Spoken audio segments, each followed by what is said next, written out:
Hukuman mati identik dijatuhkan kepada terpidana kasus pembunuhan dan kasus narkoba. Padahal hukum cabut nyawa ini juga berlaku bagi narapidana korupsi. Aturannya bahkan tertuang dalam Undang-Undang Nomor 20 Tahun 2001 tentang tindak pidana korupsi. Kendati demikian, hampir mustahil mendengar kabar seorang koruptor divonis mati. Yang paling santer dijatuhi hukuman mati adalah narapidana narkoba. Kejahatan narkoba disebut kejahatan luar biasa karena dapat merusak bangsa. Dalam sejarah Indonesia, hanya ada satu orang terpidana kasus korupsi yang benar-benar divonis mati. Kendati yang bersangkutan akhirnya meninggal karena sakit sebelum dieksekusi. Beberapa lainnya hanya sebatas diwacanakan. Ada pula yang sudah di tahap tuntutan namun kandas di tingkat putusan. Berikut laporannya. Yang pertama adalah Juliari Batubara. Wacana hukuman mati bagi koruptor menguat pada tahun 2020. Hal ini tak terlepas dari kasus dugaan korupsi dana bantuan sosial COVID-19 yang menjerat Menteri Sosial Juliari Batubara.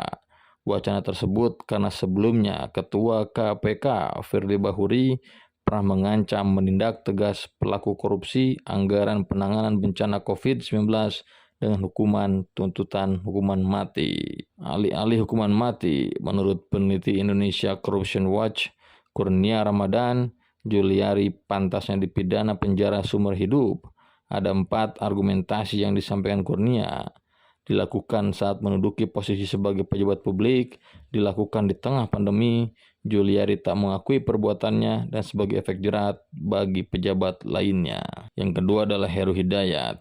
Hukuman mati juga sempat mengancam terpidana kasus korupsi Asabri, Presiden Komisaris PT Trada Alam Minera Heru Hidayat. Tuntutan tersebut diajukan Jaksa Penuntut Umum di Pengadilan Tipikor Jakarta, Senin 6 Desember 2021. Heru dinilai terbukti melakukan korupsi yang mengakibatkan kerugian negara sebesar 22,78 triliun dari pengelolaan dana PT Asabri serta pencucian uang.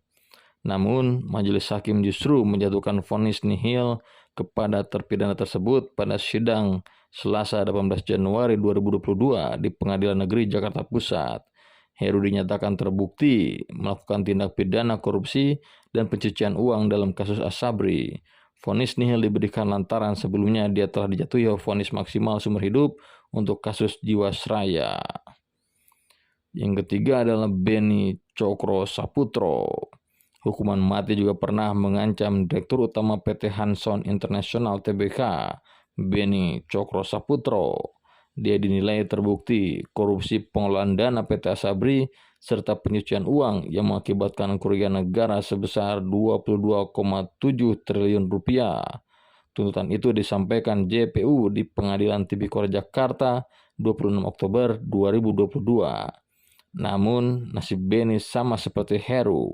Majelis Hakim Pengadilan Tipikor Jakarta juga menyatukan hukuman vonis nihil.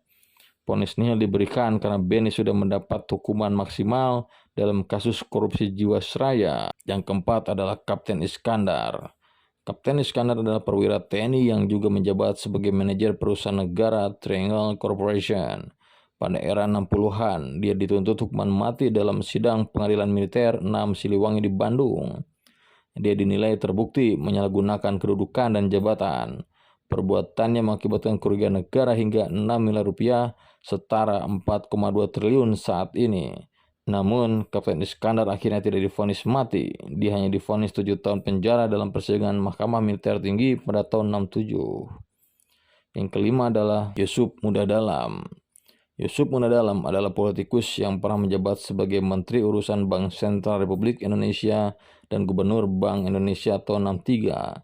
Jabatan tersebut membuatnya gelap mata dan melakukan penggelapan uang negara sebesar 2,5 miliar rupiah setara dengan 1,8 triliun rupiah saat ini. Pengadilan mengungkap sejumlah kejahatan lainnya. Yusuf kemudian dinyatakan bersalah atas 4 dakwaan, yaitu subversi, korupsi, menguasai senjata api secara ilegal, dan perkawinan yang dilarang undang-undang. Dia divonis hukuman mati dan akan dieksekusi 9 September 66. Namun, Yusuf Muda ternyata meninggal dunia di penjara akibat sakit jantung pada 8 September 66, sehari sebelum hari eksekusi.